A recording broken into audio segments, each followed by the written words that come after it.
we're going to start off with this. We're going to start off with a couple of questions. 5 games in, as you heard Mike Zimmer there talking about the Vikings preparing to play the Philadelphia Eagles on Sunday at US Bank Stadium. Our 2 questions are, what so far is the most pleasant surprise for the Vikings 5 games in, sitting at 3-2, with victories over the Giants, victory over Oakland, and a victory over Atlanta, and what is the greatest disappointment thus far? And so we're going to go through all those. And if you would like to chime in with your thoughts, you can do so either by calling us, like I said, 651-646-8255, or tweeting at us. We are at Score North as a station. I'm at Jay Zolgad, Zulgad. Danny Cunningham is at Real D Cunningham. That is also, by the way, our Twitter poll question of the day. And Danny, let's start with you, and let's start with the good so far. What is your most pleasant surprise that you've seen 5 games in from the 2019 Vikings? I don't know if it's fair that this is a surprise, but it's certainly something that's pleasant. It's that Everson Griffin is back to I don't even know if I can say back to this, but I think he might be playing the best football of his career. And after last year and everything that he's gone through, I'm not sure that I expected that. I'm not sure a lot of people did. So I can certainly say that that's been a pleasant surprise for me in terms of what this team's been able to get done on the field. 3 sacks in 5 games. And I'm the one who was surprised that they actually brought him back with the new contract or the pay reduction contract. That surprised me.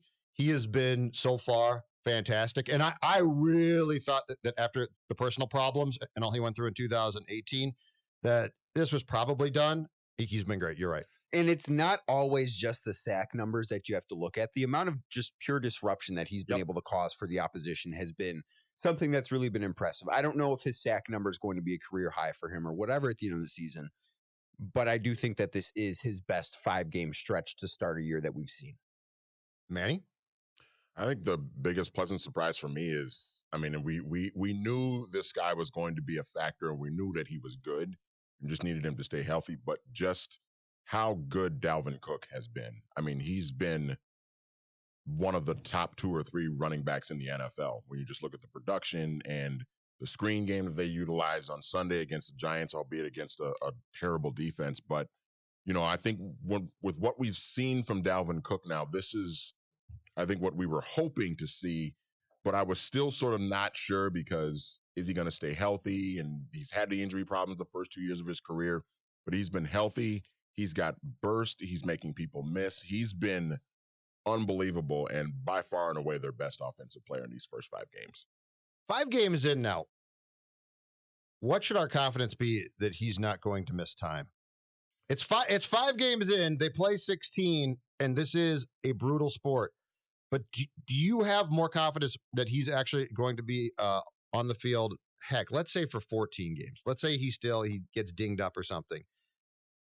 Because this was a primary point of discussion throughout the spring and summer is Dalvin Cook's going to be really good, but there was always the comma, but if he can stay healthy. So for me, I'm still very cautiously optimistic about that because it only takes one run where he opens it up and that hamstring doesn't feel right. It only takes one cut for something to go wrong.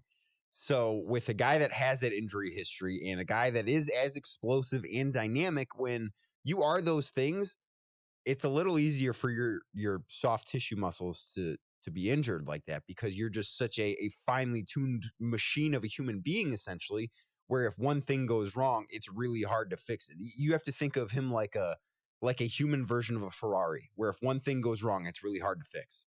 But if it's great, it's great. And that's what Dalvin Cook is. So I'm cautiously optimistic he's going to stay healthy, but I'm never going to be able to put my eggs in the Dalvin Cook's going to be able to give you 15 or 16 games basket. I just don't think I can do that. And maybe that's the bigger pleasant surprise in all of this is the fact that we're 5 games in and he is healthy because the previous 2 years, I mean, he tore his ACL, his rookie year, he tore his ACL in game 4 against Detroit, right? Mm-hmm. And then at this point last year, he was dealing with the hamstring stuff. I think was it the Rams game where he had the hamstring? No, Packers game. The Packers game where he hurt, and that was which was a direct result of the knee problem. Yeah. And I'm like Danny, I'm cautiously optimistic that it's going to stay this way, but maybe that is the biggest pleasant surprise with him is that we're a third of the way into the season and he has not dealt with an injury yet. So I gave this question great thought because I thought to myself, okay, what's been a pleasant surprise? And those two are both great ones and they're both accurate. But I thought What's something that I thought that for sure 5 weeks in we would be lamenting and talking about and would be a pain in the rear end, and so far it hasn't come to pass. Yeah. And I got it. What is it? He was named NFC Special Teams Player of the Week today. And I'm not joking, you guys. Dan Bailey, hold on a second here. Let me see if I can find the horn. Here it is. I love that Judd Bailey put on his glasses for that. I can't see the darn board without my glasses on. Dan Bailey is 7 of 8 on field goals. And if you recall, the miss was in Green Bay in week 2, I believe wide left. But since then, he has not missed. He is 11 and 12 on extra points. And if you recall, the miss there was in Green Bay after Diggs took his helmet off, got the 15-yard penalty. And it was a 48-yard extra point, yes, I think. It was, and it got blocked. But Dan Bailey, 7 of 8 on field goals, 11 of 12 on extra points. And as I said today, named the NFC Special Teams Player of the Week. There has been, I don't believe, one story, one mention until now, and I'm doing it, and I'm congratulating the man. There has been any angst after all we went through, right? Training camp, the young kicker they traded for. Kerry Vedvik, who went to the Jets and blew up, and I don't mean in a good way, in week 1. All of the holding controversy, Colquitt being brought in, all of the angst that we went through in training camp, gentlemen, I don't think there's been any angst, any talk, any worry about the kicking position 5 weeks into the 2019 season. So not only the kicking situation, the punting situation too. They've got a really good punter. Hold on. Britton Colquitt's been awesome. Wow. Yes. When was the last time? Yes, you felt this comfortable about special teams in Minnesota. I was going to ask Judd. Now, Judd, you started working at this station, 2010? 11. I covered the 2010 Vikings for the strip. When was the last time, since you've been working at this station? Yep. When was the last time you've gone 3 weeks during a Viking season without mentioning the Vikings kicker situation? 3 weeks. Okay, I started during the season. I started, when did Blair Walsh come aboard? Was that 11 or 12? That was 12. Okay, so 2011 would have been Longwell's last year here. Yeah. Probably my first year, and that team was awful, but probably my first year here when Longwell was still kicking. I don't remember Ryan ever being a source of conversation, ever really. Never. Because the rest of the team was so awful, they had the whole conversation. Well, and he didn't really screw up here in royal fashion because Walsh miss extra points. Walsh was always a topic because they drafted him, which was odd. They released Longwell right after they drafted him. I think they drafted Walsh in April of 2012. Is that right? Yep. And then released Ryan in May of 2012. That was probably the last time that there was a long period of time, like a 5-week, where we just didn't talk. Forbath was good, but Forbath missed the extra points, and Zimmer freaked out about that. Yep. So, because if Kai had made his extra points, he was actually field goal wise pretty doggone good. Yep. So, yeah, that's probably the last time. But congratulations, Dan Bailey, and Danny, you're right. Colquitt as well. Congratulations. We have barely kicking situation. We have barely mentioned kicking, and for a Mike Zimmer coach team, that is a miracle. Yeah. All right, we'll start with you again, Cunningham. Greatest disappointment thus far, and I cheated. I wrote down at least 3. Oh, I've got a bunch. But let's start with you. Go through your greatest disappointments so far, 5 weeks in. So is Kirk Cousins a cop out here? Because I think he's on every. You didn't read my note. Then you didn't read my note. No, Kirk I Cousins, read your note. I still wanted to bring it up. Ineligible. Ineligible. That's lazy radio right there. I'm trying to play radio. Chad. Listen. Danny just succeeded because he just brought up Kirk Cousins. Sportsstat's not allowing Kirk Cousins. That is thrown out. So I think my biggest disappointment then, and I know he was better this past weekend. This past weekend was the best game that he's had. But the play of Garrett Bradbury after being a first-round pick has been nowhere near the standard that it should be. And I think that has been a real disappointment. I'm not going to go out and call the kid a bust after 5 games, but he hasn't been good. And I've certainly been disappointed with what that pick turned into so far. I believe that this would be from this morning at Zimmer's press conference talking about the Vikings rookie center. I think he kind of had some welcome to the NFL moments. But then, last week I think was his best game. So hasn't had very many mental errors, going to the wrong side or wrong guy, anything like that. He's done a nice job with all these guys. The more that they can continue to work together and to continue to get their feet wet, I think they continue to improve. They'll have some tough matchups this week. Yeah, that all sounds great, but Danny, you're exactly right. The problem is not that he's a dumb player or that he's screwing up on purpose. Mm-hmm. The problem is the Giants stink and the Giants don't care. Yeah. But the next time that you face a nose who cares, he literally is relocating Garrett Bradbury's body. Yeah, with ease whenever he wants. Yeah, You're you're right. right. Someone that cares this week. Right. That is inexcusable as a first-round draft pick. What, number 18 overall? But is that on the team, on him, or I would say that's a combination of I think things. it's a combination, but I'm disappointed in the situation. That's fair. It's one of my biggest disappointments that I expected him to not come in and be the savior of the offensive line, but I expected the offensive line to be much better than it is, in part because the thinking is, okay, you drafted a center in the first round that should be able to anchor the interior of that offensive line. Yep. And it has done the opposite. It has dragged them down.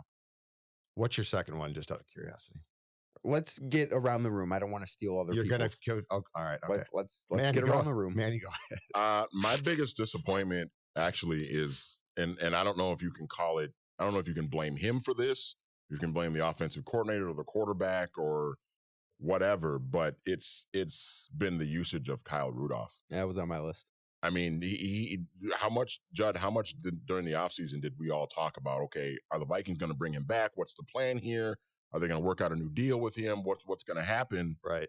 And then we go through all that. We hear about all that. We speculate about all that. They bring him back. They draft a rookie tight end. Mm-hmm. But you're still thinking, okay, Kyle's still going to be a big part of the offense, and Irv Smith is going to be kind of eased into this. And Kyle has just been a complete non-factor in the passing game whatsoever. And now we're 5 games into the season, and we're thinking, okay, well, when is Irv Smith going to really start to emerge? Because they're not getting any production out of the tight end position at all. And I don't know if it's because Kyle isn't good anymore or if it's because Stefanski and Kubiak aren't utilizing him. I don't know what it is, but it's been a huge disappointment, I think.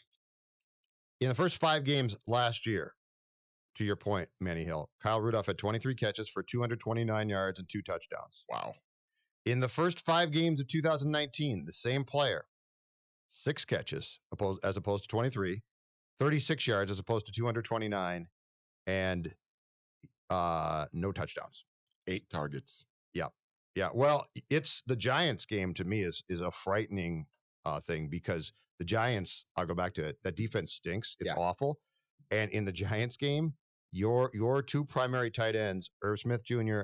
and Rudolph, had as many combined targets as the fullback. Mm-hmm. CJ Ham, 1 catch, -1 yard. Yeah. And But just think about the targets. Like forget the catches, forget what they did. The targets are down. The targets are non-existent. And that's one of the reasons, not to jump in and add another one on my list, but Gary Kubiak's on my list because I expected this offense to look better. I expected this offense to be more creative. I didn't think that it would be a dinosaur type offense with all the weapons that they have. Isn't this offense supposed to feature the tight end in the passing game? It was, and I don't know why. Hell? And I don't know why. That's the one thing that shocks me because, okay, Cousins is being asked for the most part to manage games. Dalvin Cook is the bell cow. That doesn't surprise me. Mm-hmm. This offense was, we knew that when Mike hired Gary, he basically said, run, run, run. But the one thing that we all thought, and that the past of Gary Kubiak showed us, was that the tight end was going to get the ball and get the ball a lot. Yeah. And that's the one thing that hasn't come close to occurring. And it's funny because, again, we spent how many months talking and debating, and some folks worrying, you can't let Rudy get away. If you let Rudy get away, it's going to be the end of this offense. Irv Smith can't do it by himself. You got to have 2 tight ends because your third receiver is not going to be featured. And if Rudy gets away, what's going to happen? And Rudy's non-existent. He blocks. And Rudy can't really block that well, so he's really not.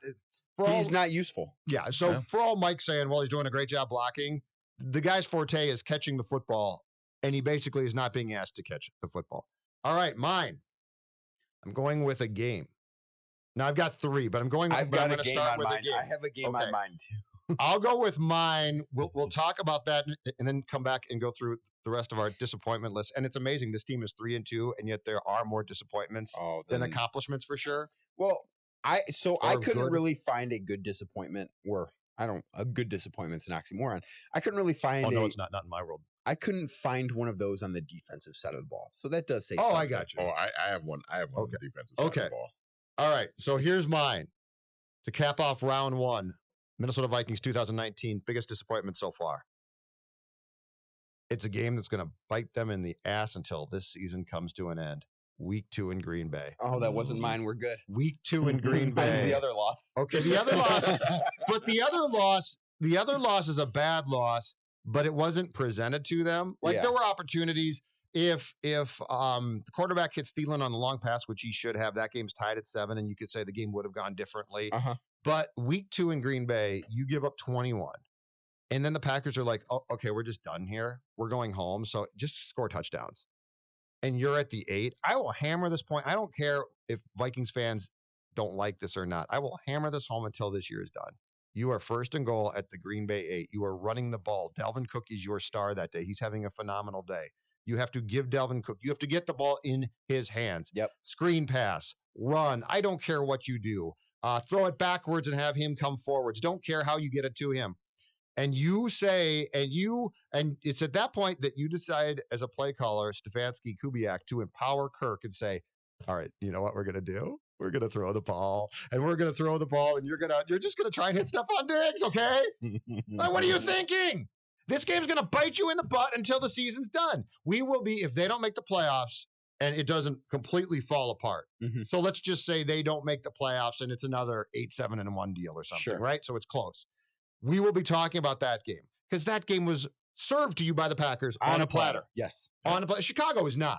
No, but I want to hear why, but Chicago is not. You want to get to that on the other side? Yes, yes. But Chicago was not. This game was given to you on the road in Lambeau. And by the way, then when they come back here, you beat them. Now you beat them twice. They might be the best team in the division, but you beat them twice. They might be the best team in the NFC. Which we'll also talk about before today's